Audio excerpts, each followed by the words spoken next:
Hello and welcome for Real Talk for Our Community with the Impact Movement. It's Monday night and it's 8 o'clock, so it must be Real Talk for Our Community with Impact. I'm Jimmy McGee. I'm the president and the CEO, and I am delighted to say one of a couple of things. One, this is the last one for the month of May. Next week is Memorial Day, so we will not be on next week. Try to get my Facebook Live up and running and get my watch party going. All right. And so tonight, this is what we've done. So we've had a lot of topics and a lot of guests. But the Impact Movement, when it really comes down to it, we're a campus ministry to Black students around the country. And so tonight we have Black students with us, Black students who are part of the Impact Movement. And so if I can start introducing, I think their names would appear. Nakasia is from Ball State University. She is a rising junior. She's going to join us. And then we have Tolu. That's it. I think there she is, going to wave at me, Nakasia. Hi, everyone. All right. And there's Tolu from Rice University. She's in Houston.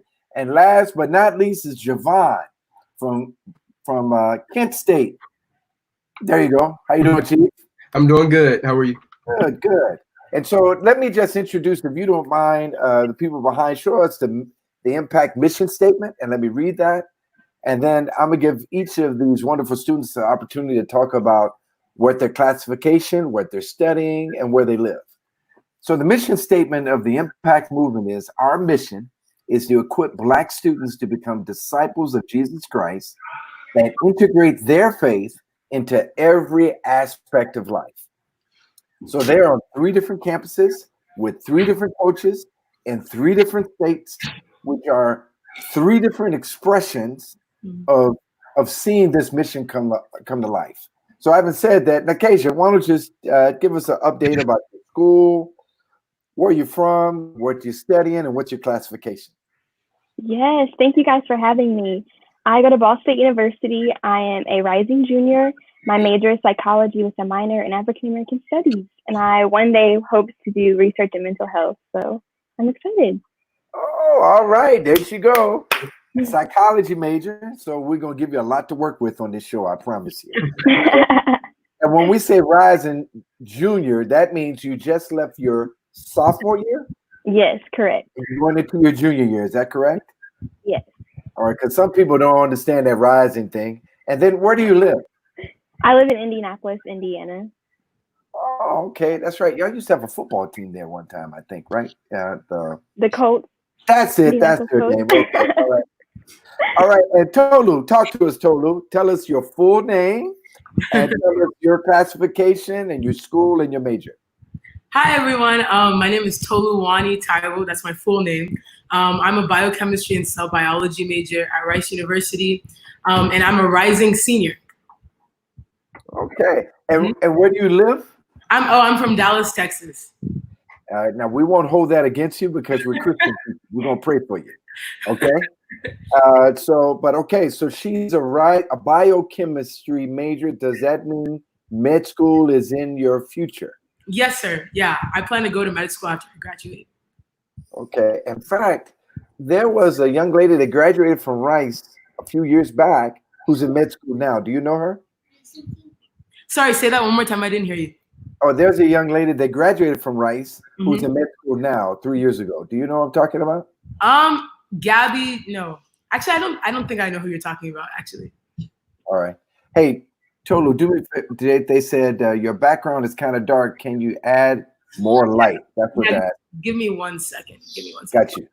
All right, we're going to move over to Kent State. Javon Miller, give us an update, Chief. Talk to us. Tell us who you are, whether you're rising or whatever, and give us a little update of your classification or your major. Okay. So I am a rising senior at Kent State University, and I am a psychology major and an entrepreneurship minor. And I'm from Cleveland, Ohio. All right. Cleveland, where they used to have a basketball team before LeBron went west. Is that right? Yeah. Oh, okay.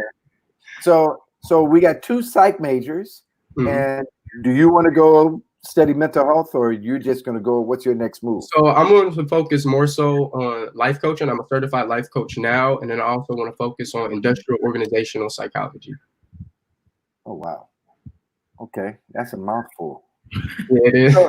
So let's talk a little bit about impact, so people can get an idea of who the impact movement is, and then afterwards, I want to start talking to you about COVID-19 and how the experience has been being sent home mid-semester, how you guys transitioned, and how you're surviving it. But let's talk a little bit about impact. So, Tolu, tell us about impact on your campus.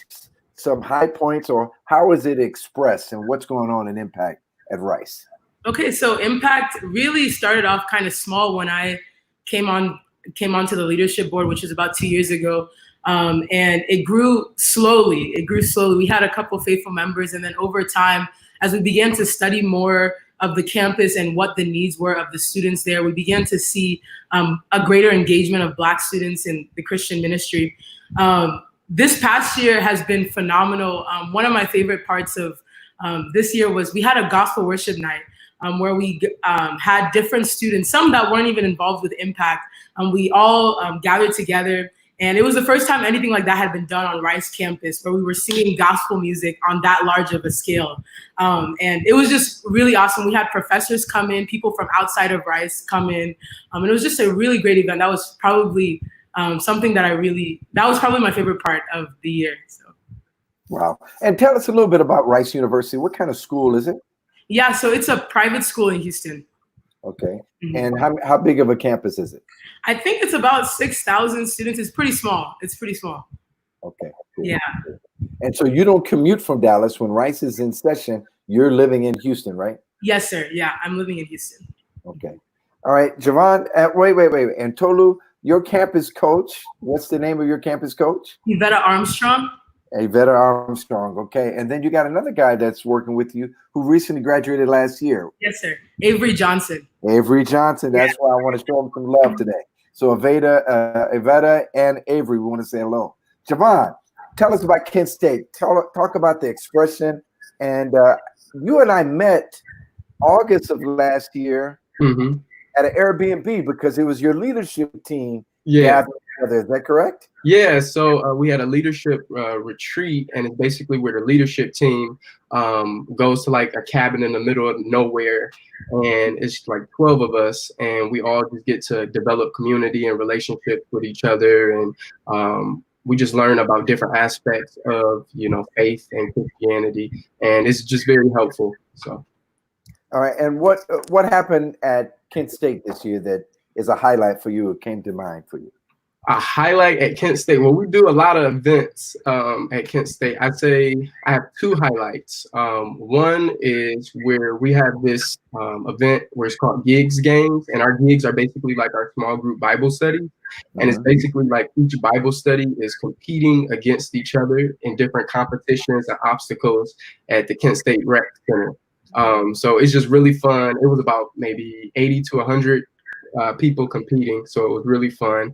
And then the second event that I thought was very unique that the team put together. You guys ever seen like Fear Factor? Oh yeah. So we did an event similar to Fear Factor called Faith Over Fear, and we had like mice and cockroaches and worms and all different types of things, and people were blindfolded. And they had to touch it. Did they have enough faith to touch these, things that they could not see?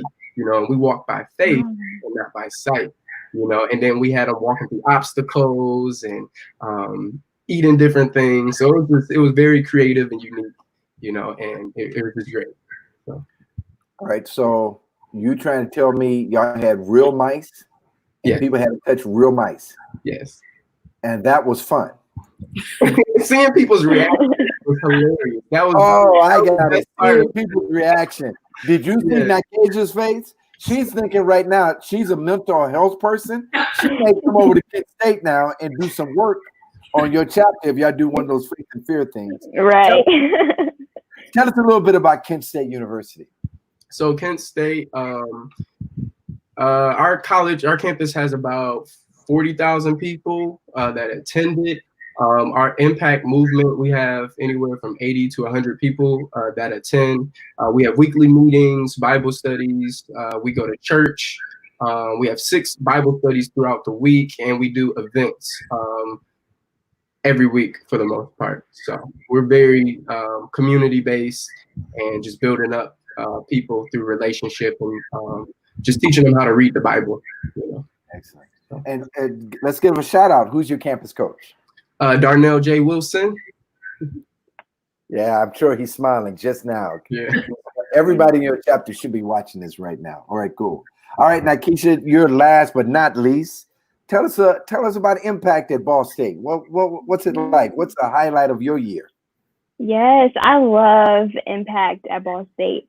We've grown so much since my freshman year, and just to see the way that God has worked on our campus is so awesome. So we had a week of events this past year before all this nonsense happened, and we also had a really big event called Trauma to Triumph, where we had Jennifer Pickney and Margaret Weaver come and talk about trauma and overcoming trauma. And that was the highlight of our semester being on campus. I'm so grateful that we were able to do that before all of this happened. And we actually went on a spring break trip to LSU. So we were able to engage in evangelism with the LSU chapter. And God just literally ordained everything to happen at the right time, I believe. So it's been great seeing how God has been working on our campus. Good. Now tell us, for people who have not heard of Ball State, I've been to everyone's city. I have not been to Rice's campus, but I've been to Houston multiple times. Talk to us about Ball State. What's Ball State? Describe it for us. Yeah, so Ball State is a public PWI university, and we have about 25 to 30,000 students. But even though it is a PWI, I feel like our Black community is growing so much. So that's how I feel at home, is with my Black community, and it's amazing. Like, I love Ball State. They have great opportunities for all students, and we've grown so much as a campus as well. Okay, and then you said it's grown between your freshman year and your junior year. Can you give us a little bit about the size, what happened in your growth?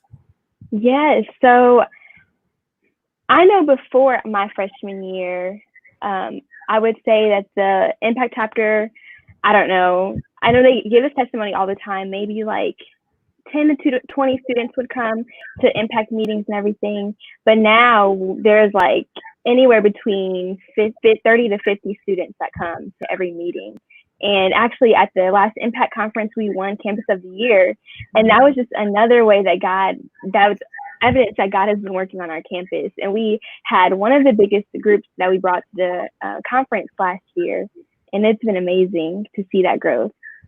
Wow, it's the excitement. Now, what I want to tell the audience is that, we're excited about large chapters, but we're also we're excited about depth, because our deepest desire is to see each of the students grow. We like large chapters, but large chapters is not always an indication that God is doing the greatest thing. Just like if it's a small campus is a small chapter, that's not the indication that God is not doing big things. And so the reality is God is present at every campus. And we really celebrate all of our students. Now, I should take a moment and tell this. I'm going to ask these folk a number of questions. And if you want to ask a question, if you're in our audience, you can't be on our watch parties. You have to go to the Impact Movement Facebook page. And if you type in a question, our technicians behind will post a question and we'll ask this of these students. So, or if you're on YouTube Live, you can do the same thing. So I got a question for you guys. I don't know, when was spring break for you guys? Our spring break was the first week of March. Yours was the first week of March, so that was March 2nd through the 6th. Yeah. Right. And then what about you, Tolu? Ours was the following week, so I think that's March 9th to March 15th. Okay. And what about you, Javon? I think ours started March 25th, somewhere around there. And so COVID-19 and the pandemic was announced at the end. You guys were just leaving LSU, and the next week it was a World Health announced COVID-19 and that it was a world pandemic, and then schools began to shut down. So let me start with you, Javon. When did school shut down for you, and what happened? So school shut down the day after my birthday. My birthday was March 9th. So I'm glad I got to, have a normal birthday, I guess. But the next day we went to class, and I'm in the middle of class, and people are like, chattering in the back and stuff like that, and we're getting emails from the school and stuff. And we get an email that we got to leave campus due to the pandemic, and people started getting up in the middle of class and walking out already. Are you serious? Yes, and it was crazy. And but I just found it crazy how like one day, school was in session, and then the next day, like it's just done. Everything just ended so abruptly. So wow. So let me ask you this: so spring break, did you have spring break? Our spring break was over the pandemic. So all that meant was that you didn't turn your computer on during that week. Is that correct? Yeah, that's what that meant. All right. And what happened for you, Ny'Kesha? What happened over at Ball State when the pandemic arrived? You were on spring break. What happened for you guys? Yeah, so we had just got back from LSU, and that first week of back, I was actually in Atlanta for a research conference. And I think it was on a Wednesday. I had drove to Atlanta with my classmates, and they sent us an email saying that all classes will be online for the rest of the semester. And they actually were trying to get us to come back to Muncie. But we're like, no, we just got to Atlanta. Like, we still have our research conference. So we ended up staying in Atlanta for about 4 days, I believe. And then we got back that Sunday, and all the classes were online. And then I want to say that the following Tuesday or Wednesday, they actually canceled and shut down the campus. So it happened, like Javon said, it happened so fast, and we were not expecting it at all. Oh, wow.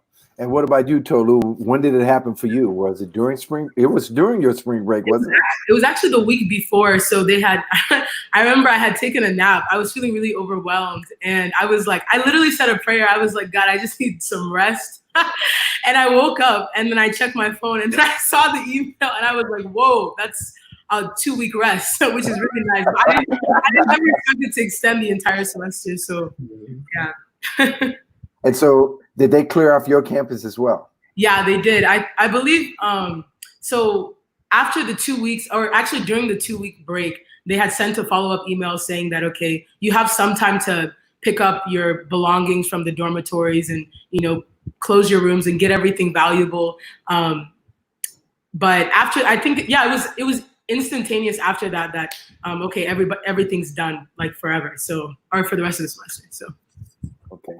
Now, I want to talk a little bit serious. We'll get back to impact in a moment, but for some of our colleagues, your peers, they went back home, and a lot of their families have been struck by the disease. I know in Milwaukee, two of our students have lost 3 family members, and other people have had people in that case. How are your families doing in this? Have you had anybody affected by the disease? Anybody or even in your chapter that is struggling with the coronavirus? And we start with you, Tolu. So as far as I'm aware of, nobody has come into contact with the coronavirus. I do know of a couple members reaching out to me, asking for prayer because they were manifesting some symptoms, but there were no actual diagnosis of COVID-19. My family is doing well, thankfully. My dad is an ER doctor, so he is in that environment consistently, but he's been safe, thanks to God. So yeah. So does he undress in the garage or whatever? No, actually, when he goes to work, he has a full, the full gear. But the distance between the location where he works and then our house is very far. So he disinfects. He does the whole 9 yards in the car, in the hospital before he comes towards us. So yeah. Well, then that's good. And so he's been on the front lines dealing with this? To a degree, as far as I'm aware of, he doesn't tell me the details of all his patients, but as far as I'm aware of, he hasn't come into contact with so many COVID patients, but they do come to the hospital. He just hasn't personally had to come in contact with them. So I got you. Okay. What about you, Ny'Kesha? How's your family doing in the chapter? Are people confronting the disease? How's things going there? Yeah, thankfully, my family, we haven't had any cases or anything, but I do know of friends who their family members have had COVID. And And actually, my roommate, her aunt actually has COVID right now, and she just told me that her aunt had to be put on a respirator, and she was really fearful. And so just having that, it's kind of like really close to me. She's kind of really close to me. So knowing that she's going through that, it really made me feel heavy for her, and I was really fearful for her. And I was like, girl, like, I'm praying for you, and I'm grateful that she felt comfortable enough to share that with me. But we do have like people who are on our campus. We have lost a professor when it first began. We had a professor who had COVID, and he passed away. And there have been other cases from people on our campus as well. Yeah, and I presume when you went to LSU, did you meet Taylor, who was the president Yes, of the IU? and I heard about her father. Yeah. Yeah, and her father passed away from COVID as well, and it's been a rough time. She just graduated from school last week. Yeah. What about you, Javon? So within my family, a lot of people felt like they had symptoms. Like my cousin thought that she had it, but she tested negative for it, which is good. As far as like our chapter and stuff, a lot of people have family members and friends who felt like they had symptoms, but they all tested negative for it. So. Okay. And am I right that all of you are back home with your families right now? Yes. Yes. Yes. So let's get some down, because I got my son. He's a freshman at Morehouse. He's been here. He's not been excited that he's not in his dorm. So let's start with you, Nikasia. What's this like being back home? Are you sharing your space with anybody else? Or, who's in the house? And tell me, what was it like going to college at home with all these people back there? And what's the difference? Yeah. So I did not want to move back home. Like when they shut campus down, I was in tears. I was like, I don't want to come back home. So finally I had to move everything out. And so I came back home and I was like, how is this going to work? Like we still had classes, we still had like exams and projects. And me, like I love my own space and I love just being in the zone and like not having anyone bother me. So that was an adjustment because I have 2 younger brothers and just they're doing e-learning too. So we're all in the house, quarantined. My parents are working from home. So that was a big adjustment. But actually now I'm quarantined with my grandma. So I came to visit her and that's been a really good experience. It's just been me and her. So I love that. Good. Now, does that mean grandma's okay though, right? Yes, she's good. Or does that mean grandma doing all the cooking or you cooking? In the beginning, I would help her, but now I've gotten a little laid back and she does more of the cooking now. All right, cool. So you got your private space. All right, Javon, what's it like for you? Are you back home? Yes, I'm back home. So I'm here with my mom and her boyfriend. And I mean, things are good, but you know, every now and then she wants me to do a couple of chores, you know. Yeah, so take out the trash and can you move your car? Because we have a single lane driveway. And sometimes I get home late from work and I have to wake up early in the morning just to move my car, you know, to let her out and stuff like that. So, yeah. But it's fairly quiet because you're the only child. It's just the 3 of you there, correct? Yeah. All right, then that's cool. All right, Tolu, what about you? How's the experience being back home? It was an adjustment. I have 2 very young siblings, my brother who's 4 years old and my sister who is 8 years old. So I was very comfortable. I live off campus at Rice, so I was very comfortable with my own space, waking up on my own terms, cooking what I want to cook, eating what I want to eat. And then when I came home, I had to like recalibrate. I was like, oh, I remember now. So it was hard at first, trying to like find also what my place was again, because normally I come in during the summer. So my siblings are not in school. So it was weird kind of like them having work and then also I was in work. So it was just a lot of difference. It was a lot of changes to the environment that I normally associate with rest and like fun. But I've come to appreciate all the quality time I've been able to spend with my family, specifically like my siblings. I think like the unrushed, unhurried time is really valuable. And I know like in the fall semester, I'm gonna look back on this time with nostalgia. So I'm really thankful that I do have siblings to, you know, even play with and to keep me occupied and like that. So let me get this straight. Right now, you guys are going back to school in the fall, is that correct? Yes. So Ball State hasn't made a final decision, but I'm hoping we are. So you want to go back to school, and I Tolu? do. Yeah, I mean, I haven't really discussed in detail with my parents, but the assumption is that I would be going in fall. The assumption is that, yeah. Okay. And Javon, you look like you don't know. You want to flip I a mean, coin? our school really hasn't said anything yet. I just know that schools rely on us being on campus, you know, because they get money from room and board and meal plan and the bookstore and different and parking tickets. You know, they rely on us. So some schools just can't afford to not have us go back. So they're still trying to figure out ways to have us back on campus, but in the means that is safe for everybody to be there. Well, and the truth of the matter is, there are a lot of people who are employed on these campuses. Yeah. And for you to come back allows them to have their jobs. Mm-hmm. Okay. So in the midst of this, I'm going to shift to Impact, and then I'm going to shift somewhere else. I want to remind everybody that you can ask us questions. So if you want to jump on Facebook Live at the Impact Movement Facebook page, you can ask the questions. And these people are smart. They're smarter than me. We got 2 psychology majors and a biochemistry major. They got everything we need, and they know all the answers. So please go over there and write a question. We'll be glad to answer it. So talk to us now. What has Impact been like during COVID-19 since you're not around each other? You're not on campus. You're not having small groups, I don't think. Or are you? What's going on? And Tolu, you can start again, and then we'll go to Javon and Acacia at this time. Okay, so after the final verdict was released that all students would be off of campus, we as an e-board were kind of looking at each other, wondering, how do we even do ministry? Like, we need people to do ministry.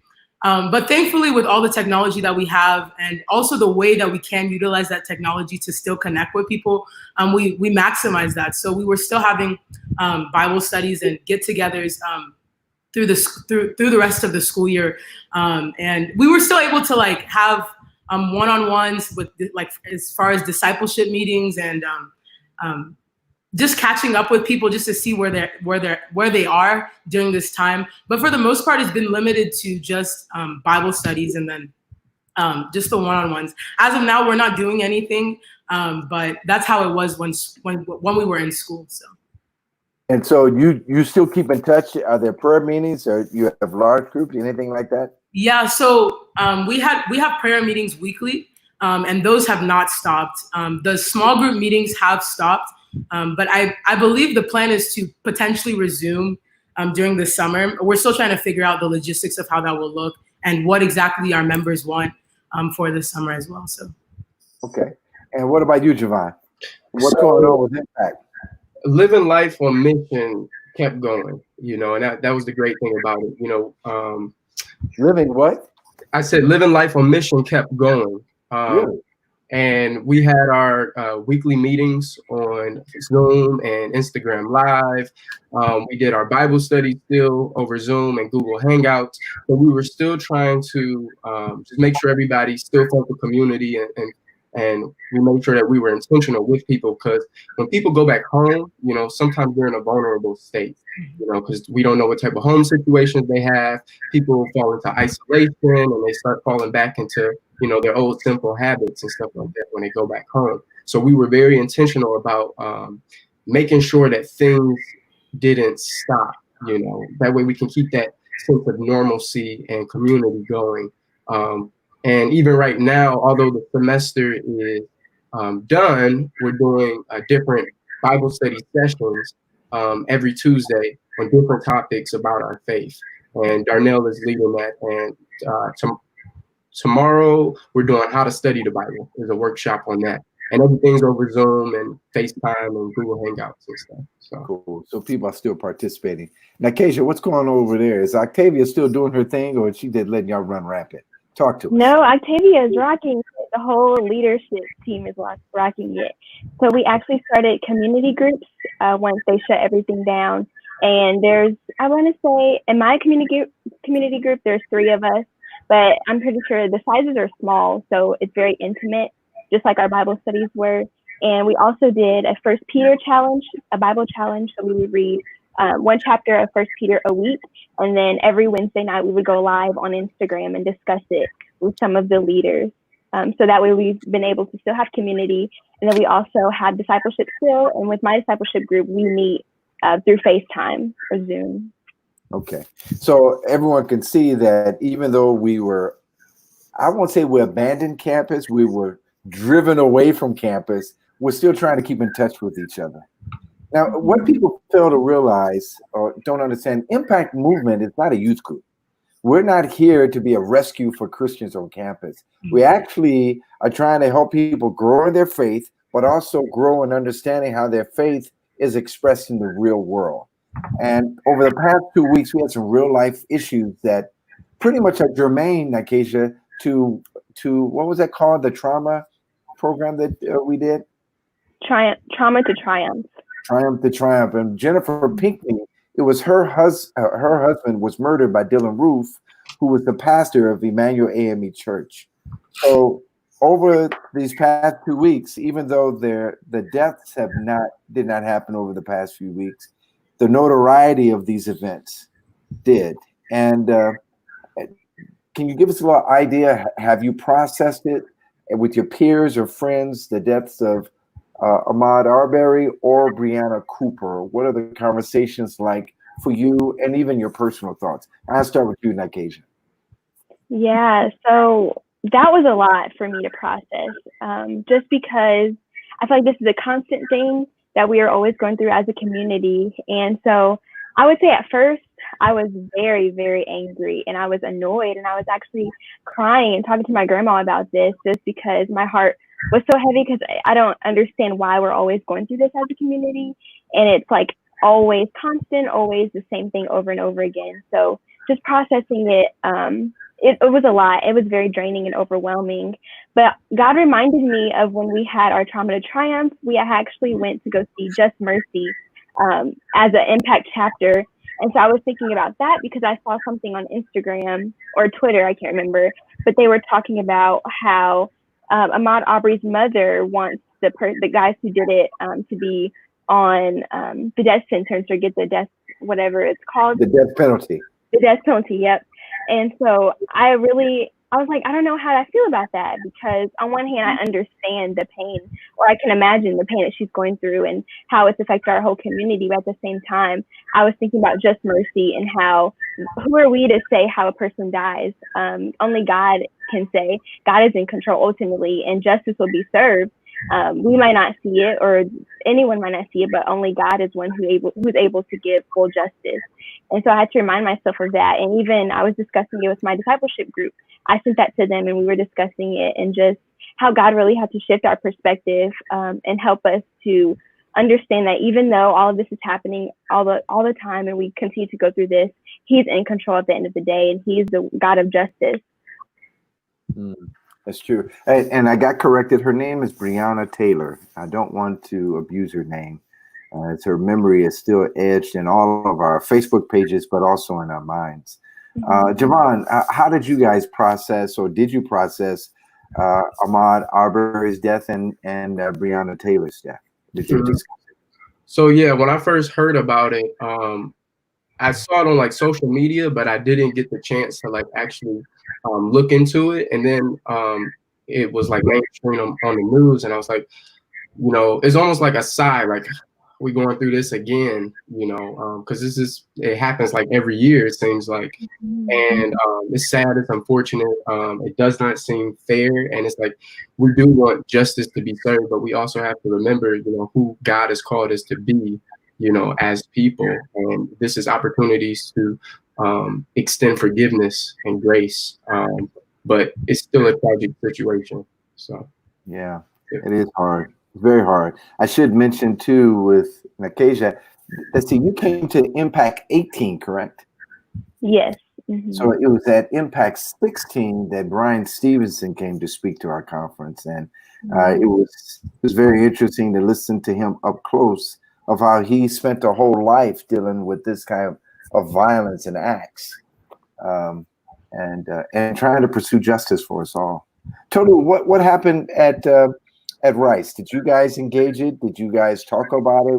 What's your reflection and thought about Breonna Taylor and as well as Ahmaud Arbery?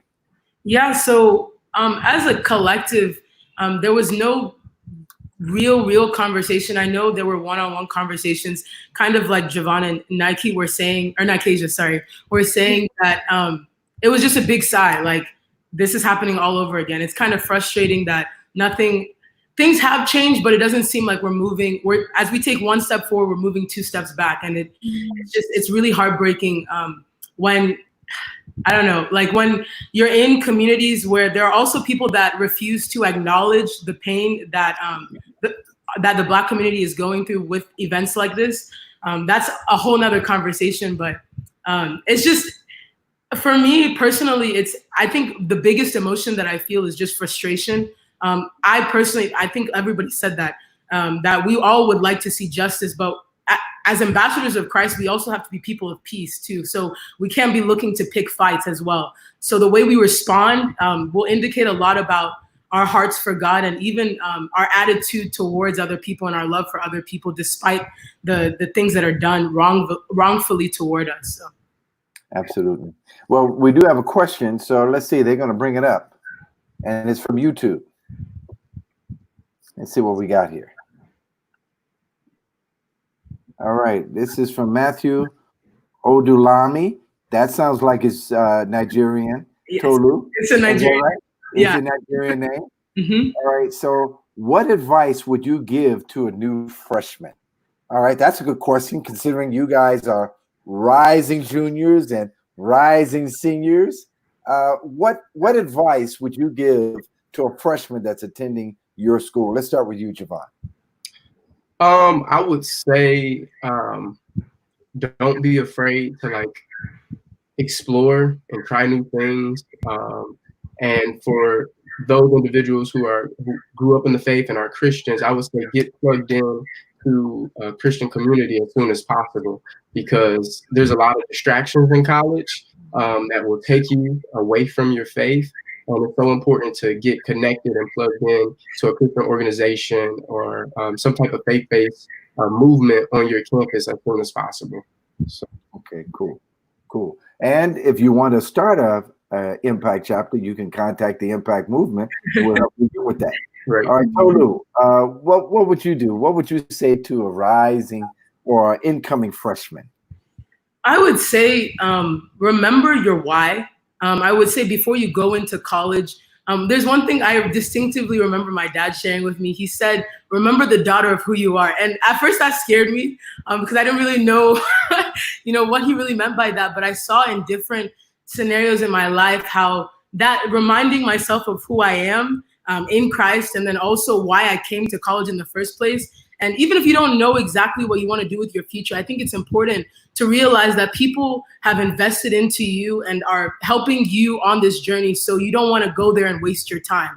So on top of that, I would also say practice focus and discipline as early as possible. I feel like that has been one of the things that has helped me even in my academic journey, because it's not just, we have to incorporate it all, our relationship with Christ, we want to give glory to him even through our academic pursuits. So we want to show excellence too. So I believe that focus and discipline as early as possible, trying to make those as habits. So maybe that's, you practice waking up consistently at a certain time, and that's your way to practice discipline.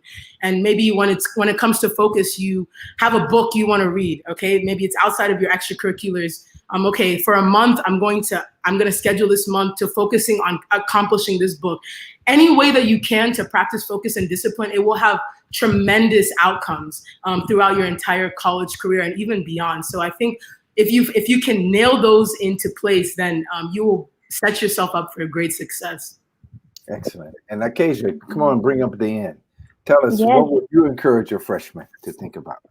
I would definitely echo everything that Javon and Tolu has said, but I would also add, don't be afraid to be yourself, because you can only be you. And so when you get to college and you have this community, you're going to be the one that stands out. And especially if you're a child of God, he has placed a light inside of you, and you're going to attract people towards you if you're bold in your faith, if you're bold in who God has created you to be.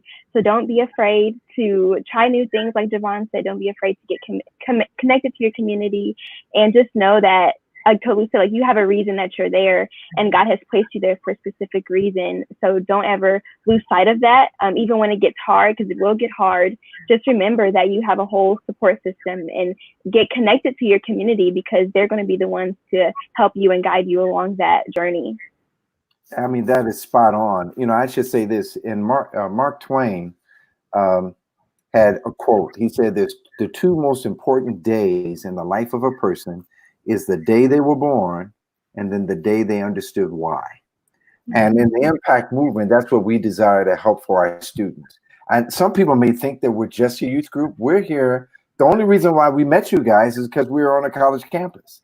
And our deepest dreams is to have you graduate one day, and to have you walk across that stage and to have that accomplishment, because our envision for you is not only to be rooted and grow up in your faith and be nurtured by the impact movement, but that we could be a launching pad for this next generation of Robert Smith entrepreneurs that Javon's going to be, or this next fantastic doctor that Tolu's going to be, or this psychotherapist that's going to be dealing with our trauma in Nakasia. This is the stuff we dream of, that not of what impact is not just about what we hope and envision our chapters will look like on the campus, but it's what we hope and envision you will be upon graduation. So I think that's what I would tell her. And we're trying to do work. We got a thing called Paris School for a freshman, because we want them to start off great. You know how it is. That GPA, the best time to get your GPA rolling is that first semester, because you can't improve it any better in those latter years as you can that first year. So that's a big part of our work. Well, all right. Matthew is getting it on both platforms. He posted a question on Facebook too. Okay, so we have another question from Matthew. All right. Do you have impact movement in all colleges or in certain colleges? Wow. Is that a question for me or for the students? I think that's for me, right? All right. So we have Impact College Campus Ministries at PWIs. In fact, it was Nakasia who said PWI, primary white institutions. We have them at places called PBIs, primarily Black institutions, like Chicago State University. Georgia State technically could be a PBI, and HBCUs, historical Black colleges and universities. We desire to do work on community colleges, and we're even trying to get on Christian college campuses, because we discovered that Black students at Christian colleges are experiencing the same thing as Black students at primarily white institutions that are not Christian. And so that's where the impact movement is. Oh, okay. Thank you. I just got corrected again, as y'all can see in our chat. All right. Let me give a little bit more. The summer's coming. Well, actually, the summer's here. And we got this thing called internships and jobs and wow, all these variations. What's your summers looking like now? I mean, are you going to have summer jobs, Nakasia? Are you going to have employment? What's your plan for the summer now? Yeah, so originally I had planned to do summer missions with Impact to South Africa, but that's obviously not happening. However, I do have an internship that I also had last year, and we're actually working with kids in the inner city of Indianapolis, and it's a memoir writing project that we do every summer. And we're still going to be meeting with the kids in the beginning until July. It will be virtual, so we'll be using YouTube, Google Hangout. But towards the end, we'll be able to finally meet in person with the students and still work with them in their writing skills. Oh, I love that. For little Black kids to see you, because they can imagine themselves being on Facebook Live with me one day, and you're dead because of your work in them. All right, what are you doing this summer, Tolu? So my summer plans haven't really changed. My plan was to study for the MCAT. You can study in any environment or almost any environment. So I'm still going to be studying. I start officially in June. So I've been taking May off. I really love reading. So I've just been reading a lot of books and watching movies with my family. So. Oh, well, there's no new movies. I mean, hasn't come out. There's just old movies, right? Yeah, I'm just catching up. I'm catching up. You're catching up. And have you a desire of what med school you're going to attend? I have interests in different places. Obviously, as a Texas resident, financially it would make sense to stay in Texas, but there's some schools outside of Texas that are interesting to me as well. So we'll just see what God has in store for me. So. Okay. And Javon, what's your summer looking like? So originally my summer was supposed to be working on my business, but I shut my business down. And during that time, I was like, oh man, I have to shut my business down. But what's amazing about God and his provision is that he can see the future. He can see what's to come, and I didn't know that this pandemic was going to turn out like this. And I owned a venue which relies on big groups of people. So I would have been hit hard during this pandemic and struggling and in debt with bills and stuff like that. So now I don't have to focus on that during the summer. So now I'm just working at Home Depot, but I'm just visiting family, visiting my girlfriend, and I'm actually thinking about doing, I have this field in my backyard. I actually want to do like Bible studies with my friends outside in this field and invite, different peers that I follow on social media. And Darnell, my coach, he mentioned something to us. He said, this is the time for like COVID conversions. People are at vulnerable points in their life. And this is usually opportunities for them to meet Jesus, and that just stuck with me. And then just having these Bible studies can help people have, a COVID conversion, during this time. So, I mean, it is an interesting time to introduce people to Jesus. Mm-hmm. I mean, and I think people really forget, I've been doing this kind of work for almost all my life. The idea of the impact student is just what we have with you guys. You don't have on suits and dresses. The idea is that Jesus lives comfortably in your body as you live this life in this world. And when you walk, Jesus is showing up in these spaces.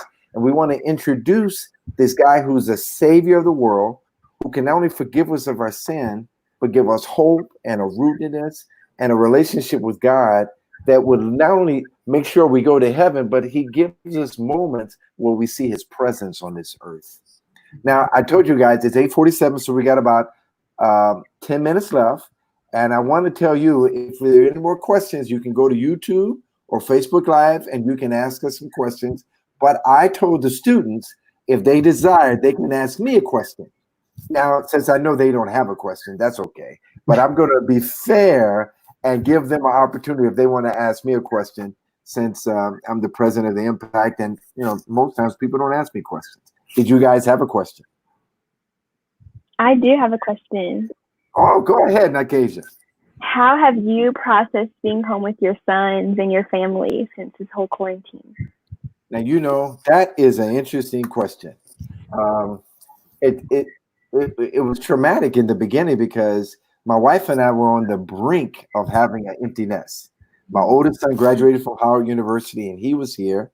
My second son graduated from Mizzou and he was working in Chicago. And my youngest son is at Morehouse as a freshman.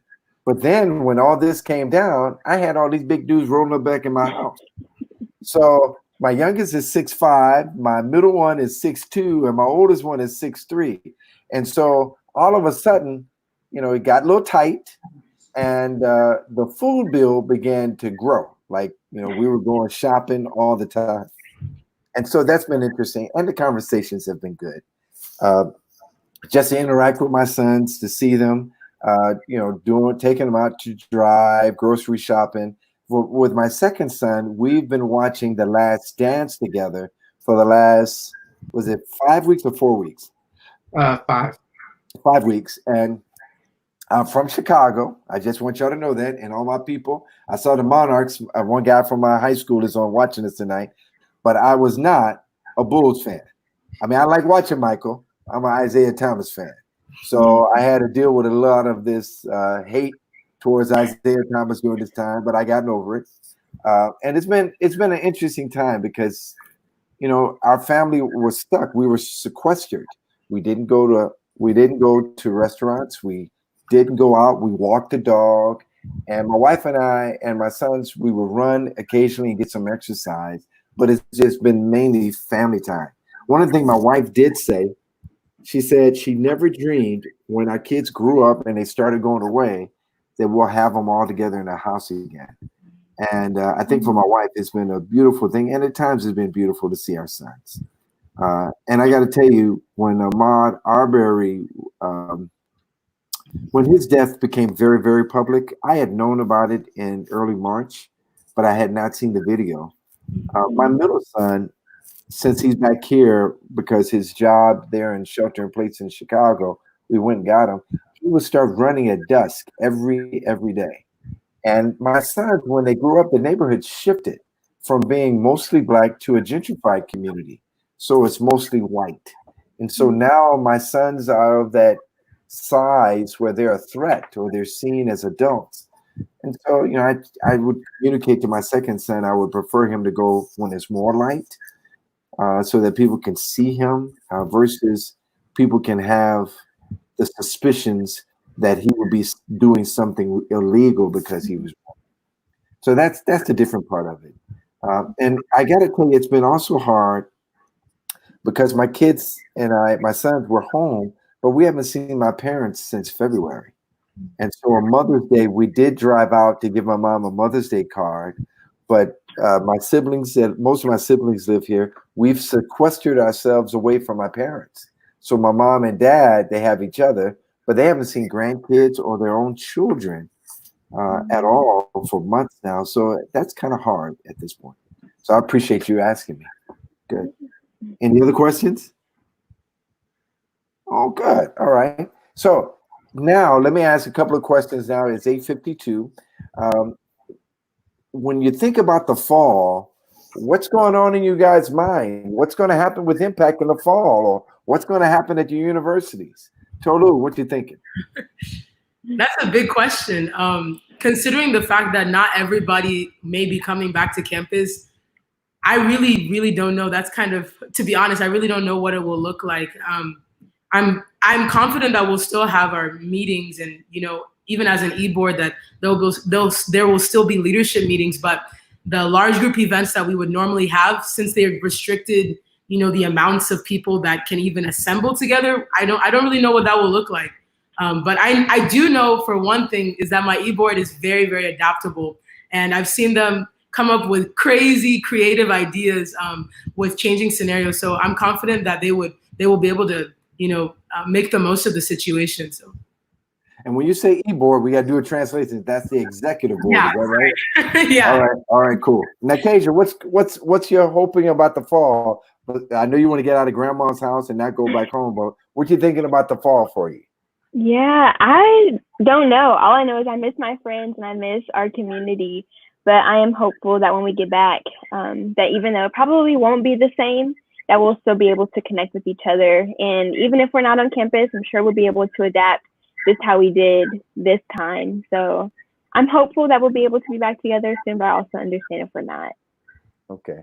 And Siobhan, what's going on? I know you and Darnell are planning something. Mhm. So what's the plan? What's the goal? Yeah, so if we're back on campus, obviously gathering in groups and assembly is going to be different, but the mission is still going to continue to go on. If we don't go back to school, unfortunately, just because school is canceled does not mean, you know, living life for Christ and living life on mission, that does not stop. You know, it keeps going. You know, sharing the gospel keeps going. So Exactly. Well, I do have a question. You guys need to help me with my job because I need some help.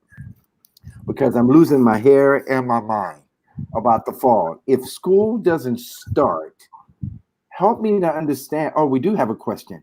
Shucks. All right, I'm going to do great with our audience. Here we go. What strategy do you have in the fall to get your campuses taken over by Jesus Christ? Okay. So that's basically what's your outreach for the fall? And so that's my question for you guys. What's your outreach? And if you're going to do this, suppose we don't go back to campus. What's your outreach going to look like now on the campus? So go ahead. Well, I'm sorry. Javon, go ahead. You can start. So using the power of social media, and I'm pretty sure Kent is going to try to reach out to their freshmen and stuff like that. So we're definitely going to be in connection with them and working with them to figure out how can we reach out to our freshmen and get them connected with Impact or any other faith-based organization on campus. But using the power of social media, using the power of relationships, and we also have a program where minorities can come before school actually starts, and usually we host like a table or organization table there, so connecting with them to get in contact with their freshmen. So okay. And Tolu, what about you? Yeah, actually, Rice has similar strategies for outreach. We have like forgot what it's called. I believe it's for Black students, for Black freshman students before they come in to Rice, and typically we send out a representative. Sometimes it's me, sometimes it's the incoming president, sometimes it's different members of Impact that will just talk about the ministry and just at least raise awareness that it exists at Rice, because a lot of people, when they're coming in, they have never heard of such a thing like Impact. And then past the first day of classes, as Javon was saying, I think a huge part is relationship and just showing that you care about the individual and not just attracting them to your organization. So I feel like that's been our most effective strategy, to just walk alongside people in their respective journeys, getting to know them in the environments they're most comfortable, and then inviting them to, to partner with us and just to see what we're all about. But I think that's what we plan to do. It's worked for us in the past, so. Okay, and Acacia, bring up the rear. Tell us what's going to happen at Ball State in the fall.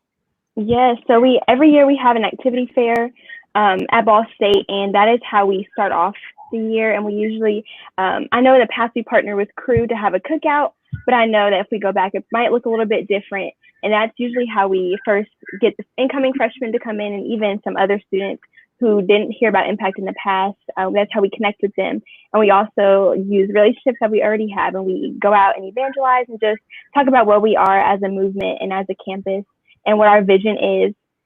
But if we don't go back in the fall, I'm sure we'll be able to use social media, outreach, however that might look. But I know that we're going to be able to adapt and just reach out to people and still build that Christian community and still evangelize and still share the gospel with people. Yeah.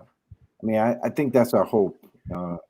Back when I was younger, we used to talk about these are the last days, and it feels that way in many ways. The isolation that people are, the lack of food, the loneliness people are having because of sequester. I'm hoping that we will get a chance to be back on campus and be with students again, and have the hope of sharing Jesus and to let them come and have new life during this time. I want to thank each of you guys for, first of all, coming on. And most people don't know that we didn't plan this like 8 weeks ago, but a lot of you guys accommodated me so quickly to come in and spend this evening with me. So I want to say thank you for each of you. And I got to make it a habit. I've been to Ball State. I've been to Kent State. Now I got to get to Rice, so I won't feel embarrassed and say I haven't been to Rice University. So I got to get to campus. And I'm hoping you guys have a fabulous summer. And just to let everyone know in our audience, a couple of things. First of all, we're going to take a break because next Monday is Memorial Day. And even though we're practicing social distancing, I won't be that far from my grill, and my kids won't be that far from getting food from my grill. So we won't have Facebook Live next week. We're going to have a couple of steaks, maybe some lamb chops, or any meat we can find to put on the grill and feed my family. Secondly, on June 1st, we'll come back. And when we come back, it won't be me as a host. I'm going to change the format. I announced it to the students tonight, and have students now join me with our host to interact and ask questions. So for each month, I just picked a random campus, get one student to come on board with me and help host this real talk with our community with all of our future guests. And we got a lot of topics to talk about. There won't be many repeats. We're going to try to see what's happening on the continent and various spaces. So I want you to be aware of that. Another thing I want to tell you that on June 19th, the Impact Movement is also having a graduation ceremony for all of the seniors who have been a part of the Impact Movement across the country. We're putting together a program right now, I don't think we can get Barack Obama, but I will see, since he's from Chicago, if he's willing to come in and say a prayer, or maybe we get Michelle instead, since he was on last Saturday. But we will have an event for you, and we want all of our Impact students, but also the seniors, to know we want to celebrate you as you move to that space. And let me make sure I think I got all, and I've been encouraged to tell you that we're going to try our best to do this for the remaining parts of the year. It's a difficult year, and none of us know how it is.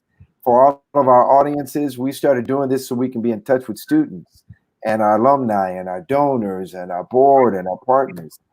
But I want to say this right now at the Impact Movement, we really are grieving the loss that 100,000 people may be dead from the coronavirus by June. That's a sad thing.